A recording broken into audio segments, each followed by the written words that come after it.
जब भारतीय राजा ने दिखाई अंग्रेजों को उनकी औकात। दोस्तों, हम भारतीय आपस में चाहे कितना भी कुत्ते बिल्लियों की तरह क्यों ना लड़ें, लेकिन जब बात देश की आन बान और शान की आती है तो हम सब एकजुट होकर किसी की भी हवा टाइट कर सकते हैं। और इसीलिए सालों से किसी की भी हिम्मत नहीं पड़ी कि हमारे देश की तरफ आंख उठाकर देख सके। और अगर कोई ऐसा करने की हिम्मत करता है तो हमें उनकी औकात याद दिला देना बखूबी आता है। और राजा महाराजाओं के अंदर तो भैया देशभक्ति कूट कूट कर भरी होती है।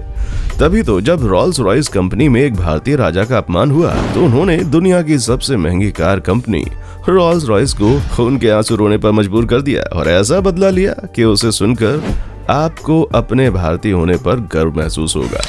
दोस्तों, बचपन से ही आपने अपने बड़े बुजुर्गों से सुना होगा कि कुछ भी करो लेकिन कभी दूसरों का अपमान नहीं करना चाहिए, फिर चाहे वो कैसा भी क्यों ना हो। लेकिन अफसोस कि ये सारी ज्ञानवर्धक बातें अधिकतर भारतीय घरों में ही बच्चों को सिखाई जाती हैं। वरना अगर ब्रिटेन के उस सेल्समैन के घर में इस तरह की बातें सिखाई जाती तो वो कभी भी अपने एक फैसले से अपनी पूरी कंपनी को ना डुबा बैठता। अब ये वाकया भले ही सालों पुराना है, लेकिन आज भी इसके बारे में सुनकर हर भारतीय अपने आप के ऊपर गर्व महसूस करता है, क्योंकि भारत में एक ऐसा समय हुआ करता था जब यहाँ के राजा महाराजाओं की शान और शौकत के सामने अंग्रेज किसी भिखारी से कम नहीं लगते थे। फिर चाहे बात हीरे जवाहरात की हो या फिर महंगी महंगी गाड़ियों की, भारत के राजा महाराजा अपनी बेशुमार दौलत की नुमाइश करने में कोई कसर नहीं छोड़ते थे, जिसे देखकर ही लोगों के पसीने छूट जाते थे। और ठीक ऐसे ही एक राजा थे, महाराजा जय सिंह प्रभाकर। दोस्तों, जिस घटना के बारे में हम आपको बताने वाले हैं वो आज से करीब 100 साल पुरानी है, जब ब्रिटेन दुनिया के नक्शे पर कब्जा जमाए बैठा था और ब्रिटेन को लगता था कि उनके आगे किसी की औकात ही नहीं है। तभी ब्रिटेन की मशहूर कार निर्माता कंपनी रॉल्स रॉयस का रुतबा और उसकी शान भी ब्रिटेन की तरह ही बहुत ही उच्च मुकाम पर थी। और वाकई में उस समय रॉल्स रॉयस को टक्कर देने वाली कोई भी कंपनी नहीं थी। ऐसे में जब साल 1920 के दौरान अलवर के महाराजा जय सिंह प्रभाकर इंग्लैंड में शांतिपूर्वक वक्त बिताने गए, तभी एक दिन जब महाराजा जय सिंह प्रभाकर बिल्कुल नॉर्मल कपड़े पहनकर अपने होटल रूम से टहलने के लिए बाहर निकले, बिना शाही ठाट बाट के अंग्रेजी लिबास में साधारण आदमी की तरह जब महाराजा जय सिंह इंग्लैंड की सड़कों पर घूम रहे थे, तभी उन्हें रॉल्स रॉयस कार कंपनी का शोरूम दिखाई दिया। अब शोरूम को देखकर महाराजा को लगा कि चलो अंदर चलकर देखा जाए, क्या पता कोई कार ही पसंद आ जाए। अब हम भी तो जब कोई मनपसंद चीज देखते हैं तो भले ही उसे खरीदने के लिए जेब में फूटी कौड़ी ना हो, लेकिन अंदर जाकर उसका दीदार करना नहीं भूलते। और यहाँ तो बात राजा की थी, जिसके पास पैसे की कोई कमी नहीं थी।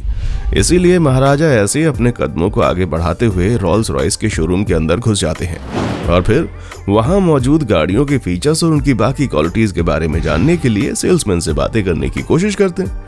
लेकिन अब सेल्समैन तो ठहरा उस वक्त का अंग्रेज, जिसके दिमाग में बस एक ही चीज चलती थी कि मैं दुनिया के सबसे शक्तिशाली देश का नागरिक हूँ और जहाँ मैं काम करता हूँ वहाँ की गाड़ियाँ दुनिया की सबसे मशहूर और कीमती गाड़ियाँ होती हैं। और इसी नाम और रुतबे की वजह से सेल्समैन के अंदर का अहंकार साफ साफ नजर आ रहा था, क्योंकि जब सेल्समैन ने महाराजा जय सिंह को देखा तो उसे लगा कि ये कोई साधारण व्यक्ति है जो टाइम पास के लिए शोरूम के अंदर घुस गया। इसलिए सेल्समैन ने गुस्से में महाराजा जय सिंह की तरफ देखा और उन्हें भला बुरा कहने लगा, जिसके बाद सेल्समैन ने महाराजा जय सिंह को शोरूम से निकाल दिया। अब अगर महाराजा चाहते तो एक ही बार में सेल्समैन की खटिया खड़ी कर सकते थे, सिर्फ उन्हें अपनी असली पहचान बताने की देर थी और फिर तो शोरूम का मैनेजर खुद उस सेल्समैन को नौकरी से निकाल देता। लेकिन राजा ने ऐसा नहीं किया, क्योंकि अगर वो ऐसा करता तो भला रॉल्स रॉयस को सबक कैसे सिखाते, और अगर रॉल्स रॉयस को सबक नहीं सिखाते तो इतना बड़ा कांड कैसे होता। इसीलिए महाराजा जय सिंह चुपचाप मुंह बांधकर वहां से निकल गए। लेकिन उनके अंदर का गुस्सा बिल्कुल भी शांत नहीं हुआ। वो गुस्से में बार बार यही सोच रहे थे कि ये लोग अपने आप को समझते क्या है, क्या इन्हें आम इंसान की कदर नहीं है। जब ये मेरे जैसे राजा महाराजाओं के साथ इस तरह का सलूक कर सकते हैं तो असल में अगर कोई साधारण आदमी इनके यहाँ कार खरीदने जाता होगा तो ये उसका क्या हाल करते होंगे। इन्हीं सब बातों को सोचकर राजा ने ये तय कर लिया कि अब तो इन अंग्रेजों को उनकी औकात याद दिलानी पड़ेगी, क्योंकि जो लोग केवल इंसान के रंग रूप और पहनावे को देखकर उसके साथ व्यवहार करते हैं, उन्हें खुद भी इज्जत पाने का कोई हक नहीं है। इन सारी बातों को सोचते हुए महाराजा जय सिंह ने तुरंत अपने नौकरों को बोला कि जाओ और तुरंत रॉल्स रॉयस के शोरूम को इस बात की सूचना दो कि अलवर के महाराज जय सिंह शोरूम आ रहे हैं। अब जाहिर सी बात है कि अलवर के इतने बड़े महाराज के आने की खबर सुनकर रॉल्स रॉयस के शोरूम में अफरा तफरी मच गई। हर कोई महाराजा जय सिंह की आवभगत करने की तैयारी में लग गया। शोरूम के अंदर तो सजावट थी ही, बल्कि महाराजा के आने के बाहर भी रेड कार्पेट बिछा दिया गया और दिए हुए समय के अनुसार महाराजा जयसिंह अपनी शाही शानो शौकत और लिबास धारण करके रॉल्स रॉयस के शोरूम में पहुंचे और शोरूम में काम करने वाले हर एक वर्कर उनके सामने सम्मान में सिर झुकाए खड़ा था। दोस्तों, जाहिर सी बात है इस बीच उनकी मुलाकात उस सेल्समैन से भी हुई होगी जिसने कुछ ही समय पहले महाराजा को धक्के देकर शोरूम से बाहर निकाला था और अब तो उनके सामने सिर झुकाकर खड़ा हुआ है। अंदर ही अंदर वो कितना पछता रहा होगा ये तो वो सेल्समैन ही जानता होगा, है ना। लेकिन महाराजा ने उस बात का जिक्र न करते हुए बस शोरूम में मौजूद गाड़ियों के बारे में पूछताछ की। उस वक्त शोरूम में सिर्फ 6 कारें मौजूद थीं और राजा जयसिंह ने उसी वक्त सभी के सभी गाड़ियों को खरीद लिया और इसी वक्त गाड़ियों की कीमत नगद और जेवरात के रूप में चुकाई। महाराजा जयसिंह ने न केवल गाड़ियों की कीमत दी बल्कि इन गाड़ियों को भारत में डिलीवर करने का पैसा भी दे दिया। गाड़ियों को खरीदते वक्त ही महाराजा जयसिंह ये कह चुके थे कि ये सारी गाड़ियां सीधा अलवर में उनके राजमहल पहुंचा दी जानी चाहिए। गाड़ियों को खरीदने के बाद महाराजा जयसिंह ब्रिटेन में ज्यादा वक्त नहीं रुके और वो तुरंत अपने देश वापस आ गए और उनके पहुंचने के कुछ ही दिनों बाद रॉल्स रॉयस की गाड़ियां भी भारत पहुंच गईं और उन्हें डायरेक्ट महाराज के महल में पहुंचाया गया।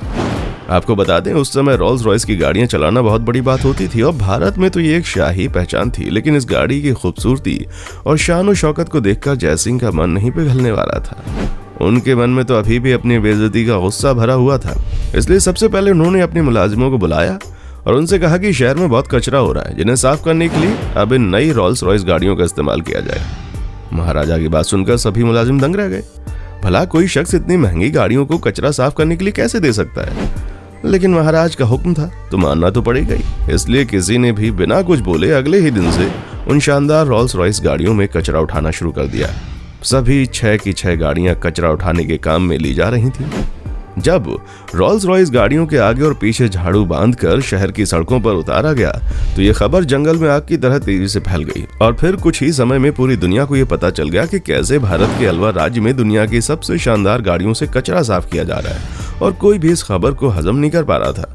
तभी तो दुनिया भर में इस खबर के फैलने के बाद रॉल्स रॉयस की मार्केट वैल्यू एक ही झटके में नीचे आ गई, क्योंकि अब तक ब्रिटेन में या फिर कह लीजिए कि पूरी दुनिया में जिस रॉल्स रॉयस गाड़ी को खरीदना लोग शान समझते थे वो कूड़ा उठाने वाली गाड़ी के रूप में इस्तेमाल हो रही थी।